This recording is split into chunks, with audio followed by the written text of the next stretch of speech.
friends, welcome back. Today I'm going to be trying out a foundation that's a little bit weird, but intriguing in that respect.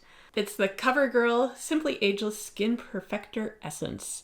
This came out last year, and it has this sort of weird quality where instead of just a, consistent liquid foundation formula, it has these little beads that are suspended in the solution of the sort of serum quality that goes with it. And so when you rub it in, it's supposed to break up the pigment beads and give you this hydrated, very lightweight finish. Or so I've heard from people's demos. I did watch a few videos where people were reviewing it to get the best idea of how to work with this. I was a little too impatient when I got it in my hands to wait to film. So I'm actually going to swatch it on my hand first so we can just have a look at the color, and then I will go and put it on my face and we'll go from there. If you're new here, then hi, I'm Audrey. I make videos about makeup and skincare with a focus on dealing with rosacea, as you can see here on my skin, and very dry skin issues. If that sounds interesting to you, then I hope you'll subscribe so you can stick around. This is an unusually expensive foundation for the drugstore. I think originally it was somewhere like $21, $22. I picked it up for about $15 from Target though. And I don't know if that's because drugstore prices are often really variable depending on where you buy them. But also it wouldn't be bad if they had decided to drop the price a little after it's been out. I can understand why it's a little bit more expensive. I am sure that it's more complicated to create this kind of a formula. So part of what we're going to do here is figure out if it feels like it's worth it.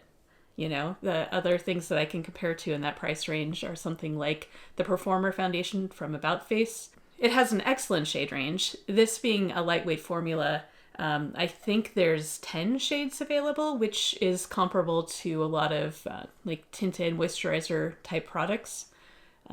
So part of, I think, the evaluation is, does it feel like it fits into like that kind of spot in your routine or that kind of category? All right, so you can really see that sort of runny gel formula here on my hand. And if I take it and I rub it in, so really break up those beads, we can see this sort of hydrated,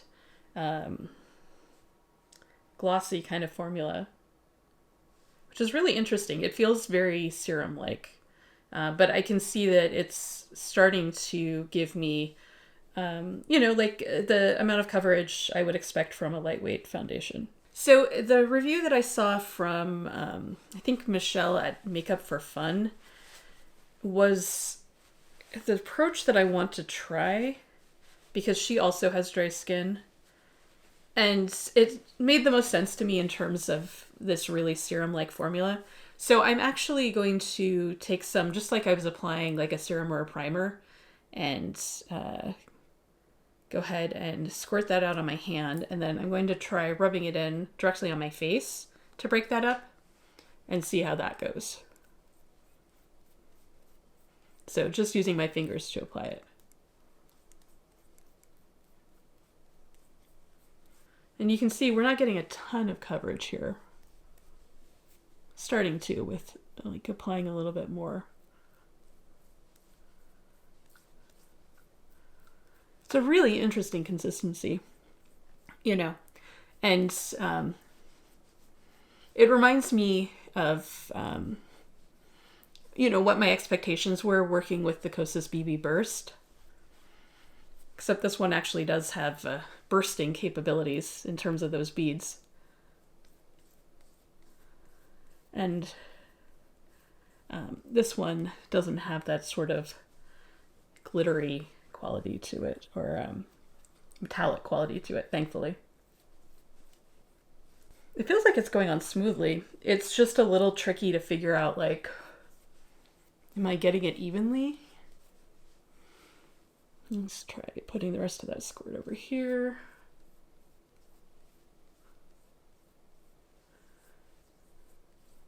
Did I say what shade I have? I grabbed 10, I have 10 fair. And one of the things that's kept me from reviewing a lot of the drugstore stuff, you know, like some of the ones from Covergirl that seem like they could be really dry skin friendly. It's just drugstore foundation shade ranges are often pretty terrible and tend to, even if they have, you know, multiple shades, some of them don't though. You'll see these products with like 8 shades for a medium coverage foundation. But even if they have, you know, a few more shades, they tend to all be concentrated in that kind of light to medium shade range, you know, which leaves a lot of people out. And yeah, I do think that this is a good approach for applying it. Just because I'm really able to work it in, you know, and break up those beads without losing a lot of product. So I'll just use the rest of what I have on my hand here and then we'll have a look at the result. And you can see my skin is very reactive, so it's going to turn pink when I touch it. That will fade after it sits for a little bit. Let's get a little under the chin.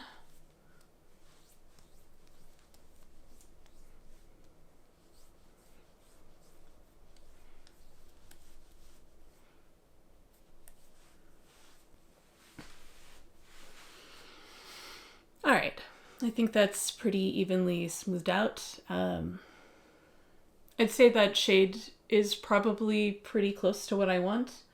It would be interesting to compare it to the next deeper one. I don't know yet if this is something that I like well enough to be worth exploring that. I did pick the lightest in part because I wanted to see just how light it might actually go. Since, like I said, with drugstore foundations, it is often really hard to find something that is more suited to very fair skin or very deep skin, you know. They tend to not do the ends of the shade range very well. So it isn't a lot of coverage. You can really see a lot of the underlying pink come through, you know, a lot of the underlying redness. I'm waiting to see how much it'll dry down. While I do that, I'm going to go wash my hands. And in terms of the pigment load, though, you can see, hopefully, a little bit on the washcloth here. That's how much pigment we were starting with. And so this is how it's blended out. I'd say that this is a pretty good match in terms of the, you know, from the sort of side of my face to my neck. Maybe they're even just the tiniest bit pale. But I noticed the contrast the most in the center of my face here. And that is where, with the rosacea, things tend to be a little bit darker. I also see that there's a lot of contrast between my under eye area and this. So I'm going to go ahead and just quick apply the e.l.f. color corrector that I often use, and we'll just skip right ahead to that. All right, so there's that. Aside from the shade reading a little bit pasty on top of my rosacea, I like the finish. You know, it feels very wearable. It is a little sticky or tacky still. But it is, as you can see, a really light coverage kind of formula. Now, one of the things that they suggest with this is that it can really be used as a primer. You know, if maybe you were looking for something that would give you some hydration and even out your skin tone a little bit, but not feel heavy, I think that this could be a nice product. I think if you do have a lot of redness, rosacea, you know, acne scarring, stuff like that, this isn't going to be a level of coverage that does much for that. And so I'm not sure if this is really going to have a place in my own routine. But I can see why this has gotten some attention because it is a really nice, soft kind of finish. And the contrast between my experience with that Kosas BB Burst is quite striking. You know, I mean, I think really that's what that product should have accomplished. And very definitely did not. I don't think that I'm going to try to add more coverage with anything else today, just so that we can continue to kind of see how this, how the finish and texture of it is holding up. But what I think we will do is go ahead and add some bronzer and eyebrows and all that kind of stuff. So yeah, let's pick something out. I think my best option for adding some all over color is going to be the Makeup by Mario Cream Bronzer, which they have listed as the Softsculpt Transforming Skin Enhancer. I have it in light. This is a product that I feel like I'm still experimenting with it and still getting the hang of it and just finding the ways that it works best for me. I'll take some on the brush and then tap it out on my hand.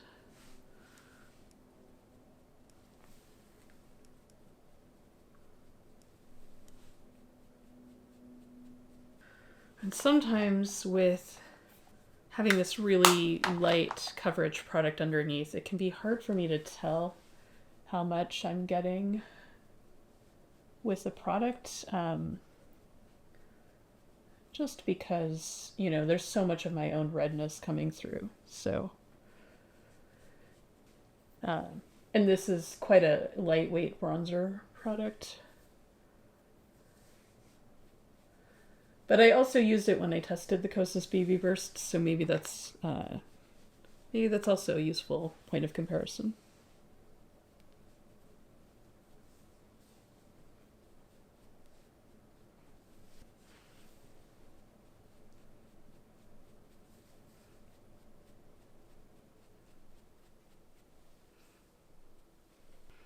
I think I'm actually going to take it over into the middle of my face a little bit more than I normally would, just to see what it does in terms of blending over the reddest areas. I feel very rosy, not from the product. So it's just continuing to see what kind of coverage I get from these things. And then add a little bit of color to my neck to see if that helps everything go together. All right, so there's that. The next thing I'm going to do, and maybe this is a little bit out of order, but I figure let's get the brows done. So I'm using the e.l.f. Wow Brow in Taupe. And I do like this. I've been trying it with some different makeup looks, and I find that in person it's just a little bit more than I like on an everyday basis, but it reads really well on camera. And so it's a good tool to have for me. And some days I do want a heavier brow look. I feel like with all tinted brow gels, there's that thing of, you know, inevitably you get a glob someplace and have to blend it out. Maybe I should have brushed out my brows before I did this, but I think we're reasonably even in the ballpark. Then next, even though a lot of the time I feel like if I have this much redness coming through, I don't want to add blush. I do have a blush that I've been wanting to use more, so this is the Ulta Beauty Cheek Squad. It comes in this little stack, and it's, at least in terms of the design of the component, it's very much a copy of some products from Kaja that I haven't tried. So I can't compare it one way or another to what they have. But I find that this sort of rosy blush color is actually pretty interesting on the skin. So let's give that a try with this, see how that looks. And to apply it, I think I'll use my e.l.f. liquid blush brush, because I find that this does work pretty nicely for cream products as well. Just take it up onto the cheek.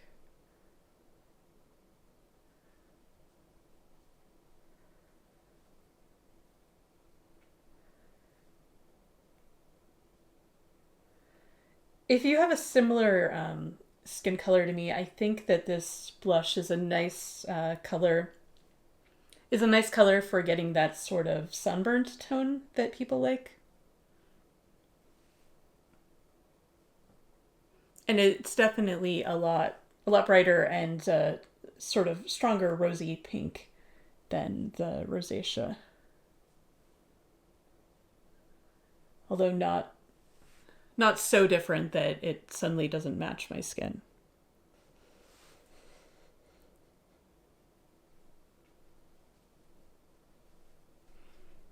Just take that over my cheekbone and not too low. And one of the things that I'm looking for also is, does it seem like it's picking up any of the foundation tint product or applying smoothly on top of it? And I do think I'm getting things to apply on top of it just fine. It's not moving around. So, and now that it's had a little bit more of a chance to dry down, it's still slightly tacky to the touch, but not excessively so. If you really need things to like completely dry down, I would say this is going to be, just keep a little bit more of that sort of moisturizer or serum feel to it. Looking to see if it's catching anywhere, you know, around like the edges of my nose, and not in a dramatic way. It looks fairly smooth over the driest area in the center of my forehead here. And I would say that it's catching in the pores a little bit, but not so much that I feel like it's enhancing texture. You know, like with the BB Burst, it caught quite a bit on these drier areas here around my lip. And I don't see that here. So I think in terms of the quality of the formula, I think it's nice. It's not enough. It's really not enough coverage for me to wear it on its own. If I'm going for like a much lighter coverage look, I'd rather use the Salt New York Sneaky Balm, because you have so much control over it and how you apply it. Whereas with this, I feel like because you have those beads that you need to break apart to mix it into the formula, it doesn't give you as much leeway in terms of like applying just a bit here and a bit there. You know, you could do all of the mixing onto your hands and apply it like that, but I feel like you might be missing out on some of the things that are good about the formula when you do that. I have a feeling that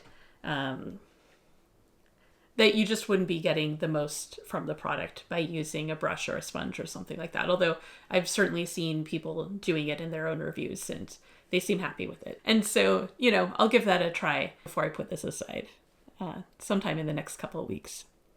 The other thing I'm noticing is that the combination of all these products together is making my cheeks quite luminescent. So I am rosy and reflective. Yeah, I would call this look more experimental than flattering, but this is why we try things, and we try things in different combinations.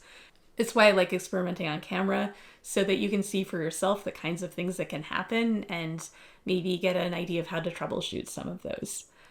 So from here, if I wanted to reset or rescue this look, I think honestly, I don't have anything that I can do this with, but I think probably the most useful tool at this stage would be a powder foundation, because then you could take some of the, you know, sort of excessively dewy shine off, add coverage, and not completely eliminate what's underneath, you know, with a lighter application or lighter formula. And that would probably bring this whole thing back to a nice soft focus kind of look. So so that's another thing for me to put on the list for when I pick up some powder foundations to start experimenting with, because that is one of my plans for the summer. But given where we are with this today, I think I'm just going to go the route of putting lip gloss on and calling it good, and that will be the story. So let's do that, and then I'll give you my final summary of what I think of all this. Today's gloss choice is going to be the NYX Butter Gloss in Madeleine. NYX, these butter glosses are, in my opinion, probably the most underrated drugstore product because they just come in so many different colors. The texture is great. It's not overly fragranced. They're a little sweet, and they just always look good. And you can blot them, shear them out. And this one just gives me a little bit more of a neutral, your lips but better kind of look. And I like that. Just a little bit of gloss. Then to wrap up, I think this Covergirl Skin Perfector Essence is a really interesting product. This is the kind of experimentation, especially with that drugstore lower price point, that I'd really like to see. I think that there's a higher end Chanel product maybe that this is kind of in the same vein of, but it's pretty cool that they decided to take a stab at doing their own version of it and and see if people were going to go for it. I definitely think that this is something that I'm going to be playing with more. I just won't be using it on its own. But I think it could be a nice base for a lot of other sort of lightweight, for layering maybe a tinted SPF or something like that with it. I didn't mention the sort of skincare ingredient aspect of it. This does come with 0.5% bakuchiol, which is supposed to have some retinol-like qualities or be advertised as a, quote, natural alternative to retinol. I just get frustrated with the amount that people use natural as this catch-all. So just keep that in mind when you're looking at things, that you need to evaluate the ingredient on its own grounds and not sort of that sweep of, oh, but it's more natural, because that doesn't really say anything about what it's going to do for your skin. So if you have that $15 to $20, you are intrigued by novel formulas, and you're looking for something that is either extremely lightweight coverage but soft and hydrating, or you're looking for a tinted primer that is also soft and hydrating, then I think this is worth looking at. I wouldn't say that it's a must-have by any means, and I'm not even confident to say like exactly what skin type or audience this is going to be best for. I think I'm going to just call it intriguing newer option for people who similarly who enjoy experimenting a little bit with their makeup and skincare combinations to see what gives them, a particular finish that they really enjoy on their skin. So this was fun. And then, since this is the other thing that I don't think I've talked about on the channel, the Ulta Cheek Squad little trio here, it's just one of those balmy formulas that I can tell isn't going to stay in place very well, and it's really just going to stay in this kind of glossy, balmy form where it's going to get rubbed off and not provide a lot of lasting color. So I probably wouldn't recommend this. I'll play around with it more and see if that opinion changes. Maybe I'll have something else to say. I haven't tried the bronzer or highlighter parts of this. And with a highlighter, I don't mind that sort of quality as much.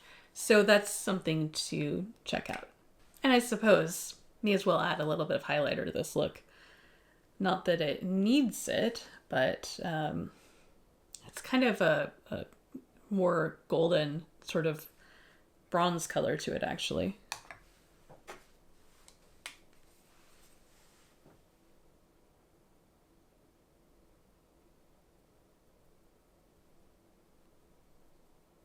That's a nice little bit of shine.